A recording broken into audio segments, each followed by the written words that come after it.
I am with the great and fabulous Samantha Markey, and we are gonna talk a bit. This is part of our interview series with members of the Brighton Business Builders, which is part of the Brighton Chamber of Commerce.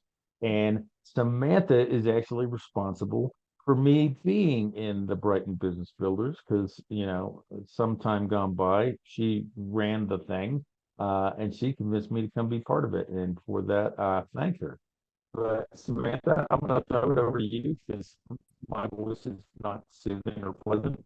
And you to talk about your story. What led Samantha to be in our presence? Well, it's kind of a long story. I ran hotels for a long time, and when I switched to sales out of operations, I started getting involved in the community, and I had this little side photography business that when we moved to Colorado, I wasn't really sure I was going to continue or not. I did a lot of weddings at the time, and the idea of driving up into the mountains and like driving back and all of that was not a whole lot of fun. When I started mingling with business owners and doing headshots, I realized they weren't as boring as I thought they were going to be. So I started doing a lot of headshots and then branding photos. And then my clients started like going, okay, great. I have all of these branding photos and I have no idea what to do with them once I've got them out. Like, can I post them more than once? Like, how do I do this? How does social media even work is really kind of how it came to steamroll into social media marketing coaching. I started taking a whole bunch of classes so that I could teach my clients how to use their photos so that I could better serve them. And then I started writing an ebook to be like a lead generation situation that I ended up putting a lot of time and money into, but it's a digital paperweight now because I haven't finished it yet. I say yet because I will. I will. It's called Shut Up and Show Me. And I don't think it's going out of style anytime soon. But what happened was COVID. COVID happened. And then all these businesses that didn't really have to be online, that were fighting it, that were like, I'm B2B or I'm one-to-one or I rely on word of mouth, realized that word of mouth now had to be online because we weren't allowed to be together as people. And so I started coaching a lot faster than I thought I was going to. And so, yeah, that's basically how I got to where I am now with More Than Serendipity Visual Marketing. All right, so I got to ask a little about this book because this is the first I'm hearing of it, and of course I want a signed copy. Uh, how close are you? What can I do to help push that along? I really just have to get back at it. So what happened was my sister is a brilliant English major. She went in for journalism. She now works for the University of Utah, and she was editing it for me. I paid her to edit it for me. And my own ignorance writing a book was like, okay, she's edited it. I'm going to fix a couple things and then we're ready to go. That's not how writing a book works. So that was round one of editing. And then I just hadn't taken the time to really go and do the things I need to do. So it's just sitting there in step one. So I just need to get myself back together and work on it, really, honestly. Don't ask me about it again, Les. I know how you are. Well, I'm not going to let it go. I'm a I dog with a know. bone. I have a friend. In fact, he's coming to speak to the BBB in May, I think, who is an Amazon best-selling author. Would being connected to him be of value to you? Very possibly. I also have a friend who she's actually a client. Also, she does book publishing. She's a book publishing coach. So she helps authors from the very beginning all the way through the publishing process. She used to work for a really big publishing company. So she does a whole bunch of that stuff too. And she's a little bit of a dog with a bone with my book too. So between everybody, maybe I should just get back on board and get it done All right, I'm gonna leave you alone about that for now. in this interview, but you bet next time I see you, it'll be a topic again. Okay.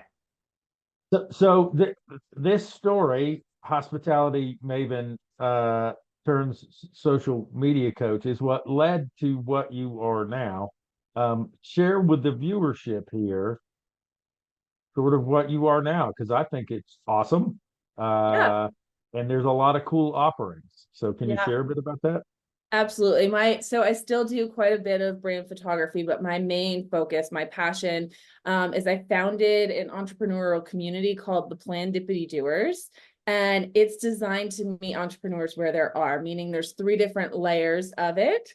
There's just the kit and caboodle, which is basically inspiration and just a, like community. That's just a place for you to go, get jazzed up, get some ideas and move on with your life. Then there's the Essentials membership, which has monthly masterminds, group coaching, co-working time so that you have stuff on your schedule so that you actually get your content plan done. Because what I have found working with most entrepreneurs is if they have a plan they're following, one that's unique to them, that is their voice, that's their mission involved, if they have a plan, it's a lot easier for them to actually stay consistent, to show up and to build their brand on social media. But most of them skip that step and they just go to, I've got to do a post today. I need a post for today, just got to get through today. And so they're really struggling. A lot of times that happens at like 7 p.m. while they're trying to finalize dinner and get the kids moving or do this or do their accounting or whatever. And so it just actually doesn't get done. So that level is really the most popular. And then I offer a VIP option where you want a little bit more hand holding and a little less on your plate. So I help you actually create the content plan. I put it in writing for you. I organize it. I create brand templates in Canva for you. So really all you're doing is Sam said, I need to go do this. And so you go do that. And it's almost robotic for you.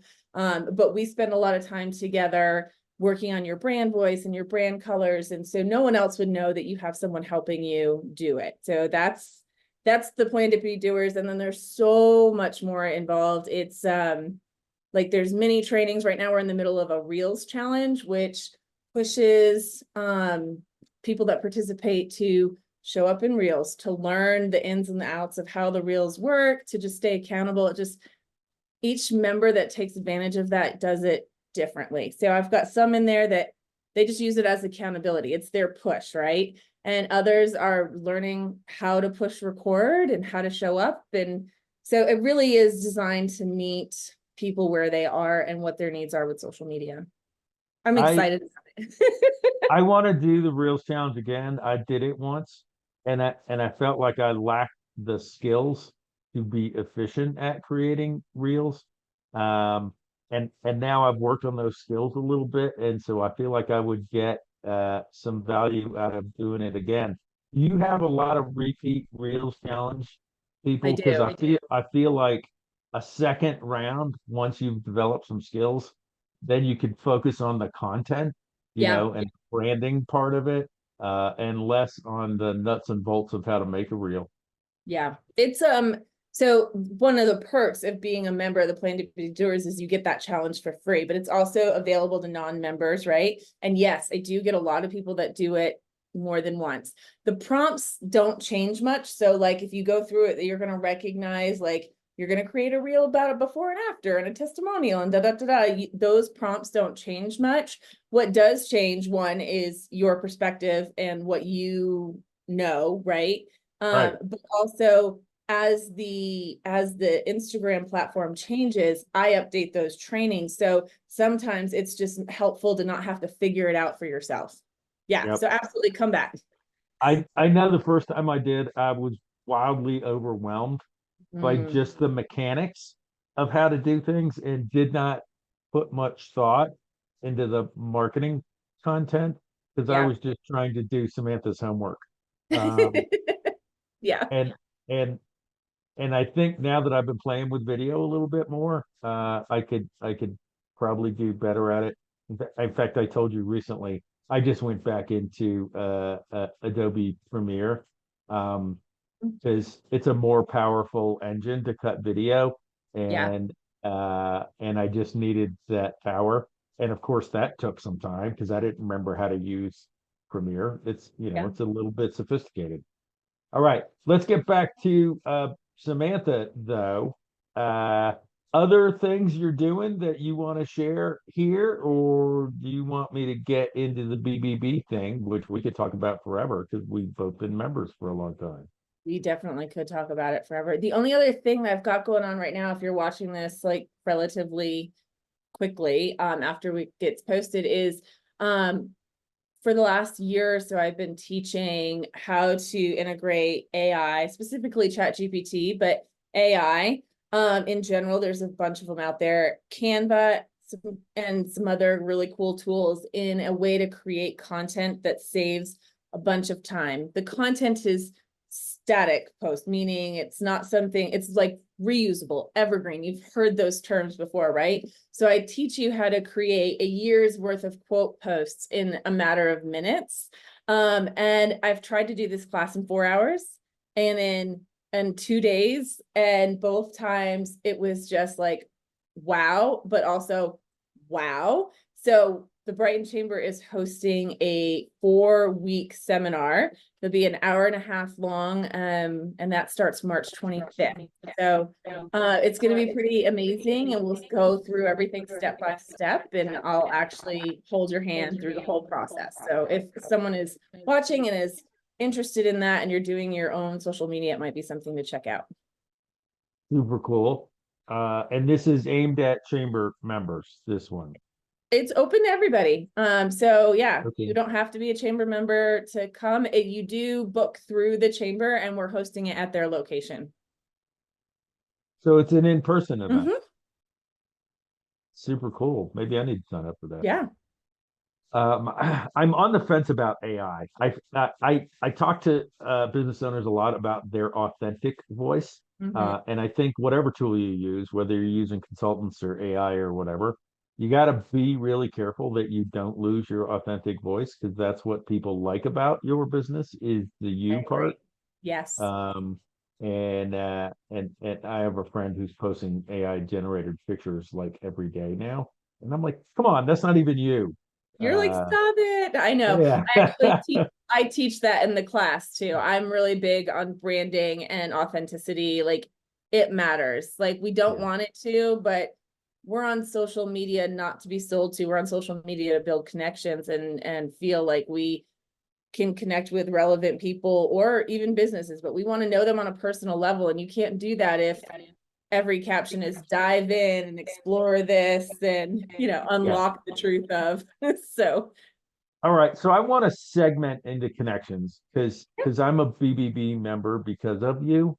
And now I have all these great friends in Brighton that were people I didn't know 3 years ago or whenever we started this journey together. You've been doing it way longer than I have. So can you give the Samantha history of BBB? Because your fingerprints are all over it from where I'm sitting. yeah, they really are, honestly. So it goes back to the beginning of my story that I told before. I switched over from operations into sales. I took my first sales job.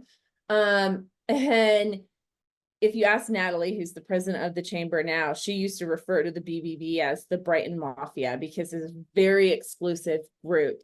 And when I first got to town, there was another hotel person in that group, and so I could not join. And then a lady I networked with, who's become a very good friend at the time, she took over the group, and then the hotel person that was there left. I went to my first meeting. By my second meeting, my friend and kind of volunteered me to be her VP. And then 2 weeks later, she quit. And so I took over the group. It was crazy. And then I ran it for, I think, 3 or 4 years.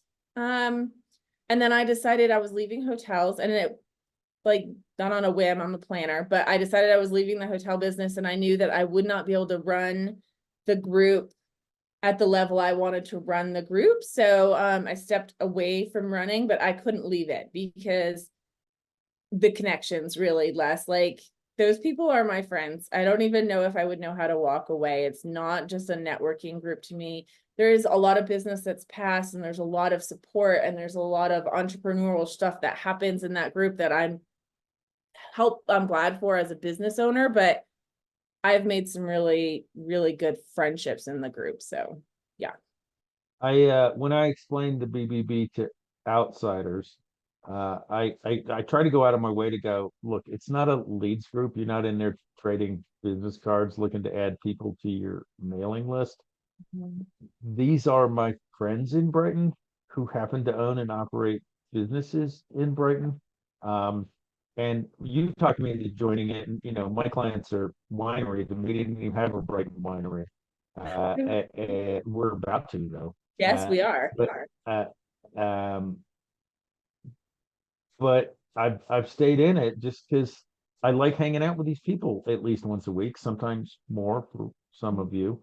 Uh, and uh, and I think that's cool to have a collection of friends who are sort of in your same boat that you can Yeah. go share things with. Yeah. Yeah. Very good. Very supportive. And what I like about this group is I know any group has the risk of being or feeling clicky, right? Because we're friends. But most everyone in the group does put a real effort in. If a new face walks through that door, someone is greeting them, someone is like trying to make them feel welcome and bringing them into the fold. It's really important to us as a group that we are inclusive, that we have open arms, even though we only allow 2 businesses per industry. We still really love meeting new business owners and bringing people in and making them feel like they're a part of the community. So Was that by design in the very early days of the BBB, or did it just work out this way because of who's in it? yeah, so when I first joined, it was 1 business per industry, and they were very, very strict about it. And then as leadership developed, because we didn't have a leadership team before, we had 1 person who ran it. I created a steering committee, and then it kind of grew. And the people that were involved in that steering committee are a little bit more like, we appreciate the exclusivity, right? We didn't want to become a group that was 12 realtors, because that's what happens to groups if there's no boundaries. But we are all, mostly all of us, of abundance, right? We believe there's enough business to go around. And so, yeah, it kind of just came from the steering committee and the growth. And eventually we decided that we weren't afraid if we had a competitor in that room with us, because maybe I need assistance. Maybe I need someone to take on a job I can't do, or maybe you like this person more than you connect with that person. And so there's a lot of reasons why, but yeah, it basically developed over the last 5 years or so that way. Well, I'm a huge fan. I've been in it for 3 years now, I think, maybe more. Uh, and I'm not getting business out of it. We have one winery moving to Brighton, and I've known them since before I've known the BBB.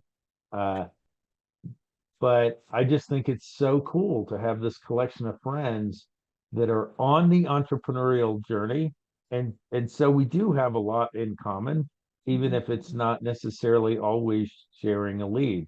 I love it when I can share a lead.